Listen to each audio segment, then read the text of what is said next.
La Comisión de Trabajo del Congreso de la República aprobó un proyecto de ley para elevar la edad, y atentos a esto, elevar la edad obligatoria de jubilación de 70 a 75 años. ¿Qué onda con este tema? ¿Es positivo para el trabajador? ¿Es positivo para el empleador? ¿Qué va a pasar con la atención de salud? ¿Qué va a pasar con la pensión de jubilación? ¿Afecta a las AFP? ¿Afecta a la ONP? Bueno, a ver, vamos paso a paso para explicarlo. Es una medida, ojo, que ha sido apoyada desde el Poder Ejecutivo. El Ministerio de Trabajo y Promoción del Empleo envió una opinión favorable y ha señalado que no le parece mal, que no generaría una afectación al trabajador y que por el contrario va o se coge del principio de igualdad. Que una persona de 75 años o 74 años, 73 años que todavía está en las facultades de seguir trabajando, podría seguir trabajando. Pero expliquemos a detalle y paso a paso qué dice el proyecto todavía. El proyecto o dictamen aprobado en la Comisión de Trabajo que preside la congresista de Juntos por el Perú, Sigrid Bazán, y que todavía tiene que pasar al Pleno del Congreso para su debate y para una posterior aprobación. Me favorece a las personas que tienen ya 69 años y están por jubilarse de manera obligatoria. Hagamos un poco de antecedentes, porque la gente se puede confundir y me dirán, Omar, la norma actual no dice que las personas, varones y mujeres, pueden jubilarse ya a los 65 años de edad, empezar su trámite y solicitar su pensión de jubilación, sea ante la AFP o ante la ONP, que es el sistema público. Sí, es verdad. Cualquier trabajador que ha venido cotizando, que ha venido aportando, ya sea el sistema público, ya sea el sistema privado, puede iniciar su proceso de jubilación incluso antes de los 65 años para tratar de obtener ya su pensión, para que mensualmente, luego de lo que ha venido acumulando año tras año, si es en el sistema privado, pueda recibir una mensualidad y tratar de vivir con eso. Lamentablemente, valgan verdades, la gran mayoría de peruanos que llegan a esa edad de jubilación no pueden vivir con su pensión. Esa es una realidad y por eso son muy pocos los que deciden ir por la jubilación a los 65 años y prefieren seguir trabajando. Porque claro, si yo tengo ya 65 años y estoy ganando, para poner un ejemplo, un sueldo de 3.000 soles mensuales y haciendo mis cálculos me doy cuenta, porque no he cotizado, no he aportado todos los meses y no he aportado todos los años, porque esta es la realidad, muchos trabajadores están en la formalidad un periodo, pero luego también están en la informalidad y no logran cotizar, no logran aportar. Entonces, este trabajador que hoy en día ya llegó a los 65 años y gana 3.000, 3.500 soles mensuales, al hacer su cálculo se da cuenta que va a recibir una pensión de, por decirlo, 1.000 soles. Imagínense ustedes, pasar de tener un ingreso mensual de 3.000, 3.500 soles a tener una pensión de 1.000 soles o 1.500 soles, su ingreso se reduce a la tercera parte. Entonces no va a querer jubilarse, lo que va a querer es seguir trabajando para seguir aportando. Y la norma actual te lo permite. La norma actual establece que la persona no necesariamente tiene que jubilarse a los 65 años. Puede hacerlo, pero no está obligado a hacerlo. Pero la norma también establece que al cumplir los 70 años, ya sí, la jubilación es obligatoria e inmediata. Entonces, lo que busca la norma del Congreso sí es interesante. Es un proyecto que dice, mira, todavía a los 70, 71, 72, 73 años hay personas que tienen las capacidades mentales y también tienen las capacidades físicas, según su tipo de trabajo, para seguir laborando, para seguir generando ingresos para el futuro, para que puedan seguir manteniendo sus gastos y su nivel de vida, que es muy complicado porque ustedes sabrán, cuando ya uno llega a cierta edad, pues los gastos en determinadas áreas aumentan. Ya, si yo a los 35 estaba más preocupado en los gastos de las vacaciones con los chicos, estaba más preocupado en los gastos de, no sé, las reuniones con los amigos, los gastos a los 60 o 65 años, y esto está demostrado además, son principalmente en salud.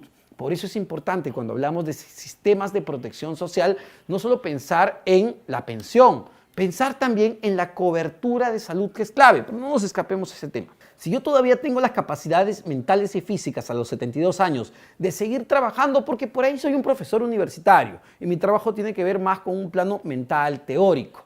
Entonces todavía a los 72 puedo trabajar, todavía a los 73 puedo trabajar. Entonces, en ese sentido, esta norma sí es interesante porque permitiría a ese trabajador continuar laborando sin el riesgo de que el empleador, la empresa, su jefe, lo despida, lo saque del puesto. Porque si lo sacan del puesto, eso constituye, sin una explicación, un despido arbitrario. Pero que hay varios puntos que establece la norma y que generan una serie de subjetividades que hay que explicar.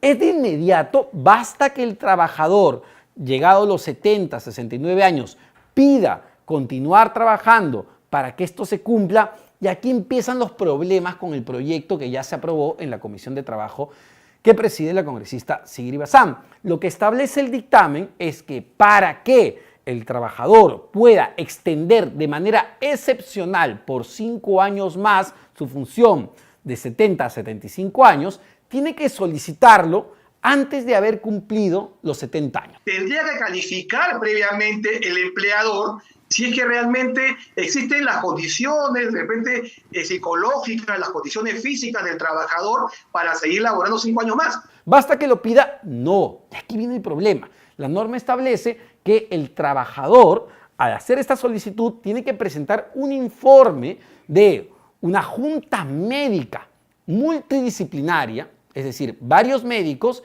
que puedan acreditar que efectivamente esa persona que está haciendo esta solicitud se encuentra en sus capacidades físicas y mentales y no representa un riesgo para sí mismo o para sus compañeros. Esto es muy importante. Entonces, ahí saltan las primeras preguntas. ¿Quién va a conformar esa junta médica? La junta médica saldrá de un hospital del Ministerio de Salud, la junta médica saldrá de un hospital de salud, la junta médica puede salir de una clínica privada. ¿Cuántos médicos tienen que ser? Multidisciplinaria. ¿A qué se refiere con multidisciplinaria? Médicos de qué especialidades van a haber. ¿Cuánto le va a costar eso también al trabajador? Una vez que el trabajador presente la solicitud con este informe de una junta médica multidisciplinaria, esto va a llegar a manos del empleador. El empleador está obligado a aceptarlo, no necesariamente.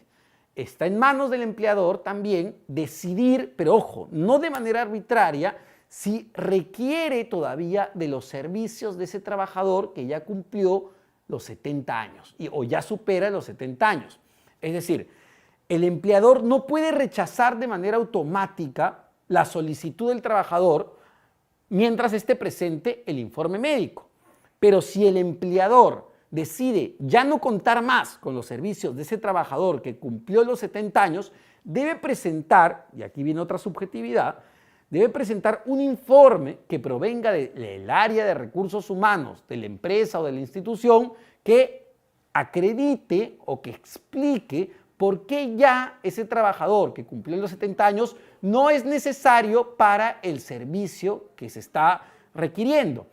Entonces, si desde el área de recursos humanos se establece que ya por cumplir los 70 años no se necesita más este trabajador por A, B, C, D motivos, bueno, lamentablemente la solicitud del trabajador no necesariamente tiene que ser aceptada. Entonces, acá se plantean dos subjetividades muy interesantes que van a tener que ser definidas durante el debate en el Pleno. La primera subjetividad es ¿quién establece la junta médica? ¿Cuántos médicos se van a conformar para decir si un trabajador está acreditado o no para seguir laborando luego de los 70 años? Y luego, ¿qué criterios utilizar el área de recursos humanos de una determinada institución, sea pública o privada, para definir si el trabajador que está solicitando quedarse hasta los 75 años todavía es funcional o no a las necesidades de la empresa? No puede ser juez y parte también, ¿no? Si es que el trabajador presenta la solicitud con su debido informe médico y el empleador decide simplemente rechazarlo sin el informe de recursos humanos, entonces la norma establece que ese despido, esa desvinculación del trabajador es considerada nula. Podría interponer el propio trabajador afectado una acción de despido nulo. Omar, ¿qué pasa si es que esa desvinculación es considerada nula? Bueno, según el Código Laboral, estaríamos frente a un despido arbitrario. ¿Y qué ocurre en un despido arbitrario? Bueno, el Código Laboral, la norma establece que ese trabajador es merecedor de una indemnización. ¿De cuánto? De un sueldo y medio por año trabajado. ¡Wow! Y si ha trabajado 20 años, es un sueldo y medio por 20. No, un momentito. No nos emocionemos tanto. Es un sueldo y medio por año trabajado hasta un máximo de 12 remuneraciones. Es decir, un trabajador recibe el equivalente de un año de sueldo pagado. No es poco. No es poco en función de cuánto se haya percibido. Se calcula que se estaría beneficiando a cerca de 93.000 a 110.000 trabajadores que en este momento ya están por llegar a la edad de jubilación obligatoria, que es los 70 años. Pero a ver, no quiero ser el tumba la fiesta, el pinchaglobos, el que apaga la luz en las fiestas. Pero valgan verdades. En el Perú, nos guste o no, somos una economía informal, con empresas que operan en la informalidad. Y si una empresa opera en la informalidad, tiene trabajadores informales. ¿Y qué es un trabajador informal? Un trabajador que no aporta a la AFP ni a la ONP. Es un trabajador que no tiene ningún tipo de seguro de salud. Es un trabajador que no tiene ningún beneficio social ni económico. No les preocupa de lo que estamos hablando ni lo que el Congreso esté debatiendo porque no les afecta. Y ese es el principal problema que tenemos en la clase política, que se siguen haciendo leyes para un grupo pequeño de personas, que está bien y hay que protegerlas, pero no para el grueso de los trabajadores peruanos que son informales. Para ellos no hay nada. Vamos a ver cómo avanza este proyecto, este dictamen una vez que llegue al Pleno del Congreso. Escucharemos las opiniones de diversas instituciones. Ya lo ha hecho el Ejecutivo con el Ministerio de Trabajo y Promoción del Empleo, que le ha parecido a favor y que está totalmente respaldando el proyecto de la congresista Bazán. Pero hay que escuchar también la posición de la ONP, de la CFP, y hay que ver cómo esto puede tener cierto impacto en las empresas y en los propios trabajadores. Muy bien, pero no nos olvidemos del otro gran grupo de peruanos que lamentablemente no tiene absolutamente nada. ¿Qué hay para ellos? ¿Cómo mejoramos o cómo incentivamos la formalidad? Muchos me dirán, Omar, que el Perú no está creciendo y mientras no crezcamos no va a haber inversión privada. A ver, sí y no. Cuando el Perú creció muchísimo durante el 2007, 2008, 2009 con el boom de los metales, lamentablemente la informalidad laboral tampoco se redujo. Se redujo un poco, pero no de manera significativa. ¿A qué voy con esto? Solo el crecimiento económico, solo la mayor inversión no va a permitir que reduzcamos la informalidad. Y la informalidad es un tema a atacar, porque lamentablemente, si no nos preocupamos por atacar la informalidad, vamos a seguir teniendo desprotegidos a esas personas, porque ustedes sean conscientes. ¿Creen que una persona realmente quisiera seguir trabajando ya con 74 años? Lo ideal no sería que tenga una pensión digna para vivir, que tenga una cobertura de salud digna que le atienda y le dé sus medicamentos cuando lo necesite, que tenga acceso a los servicios que el Estado le pueda brindar. No. En su defecto estamos discutiendo que las personas mayores sigan trabajando más porque en la práctica estamos aceptando que el sistema no funciona y no le da las garantías que necesita. Esa es la realidad de fondo. El sistema no funciona de manera adecuada. Y no solo para los jubilados, no funciona en general, pero es más grave con los jubilados porque ya los años pesan. El otoño de la vida pesa. Esa es la realidad. ¿Qué hacemos? ¿Cómo atacamos eso? Ese debate no se está abordando. Es más fácil hablar de subir la edad de jubilación de 70 a 75 años.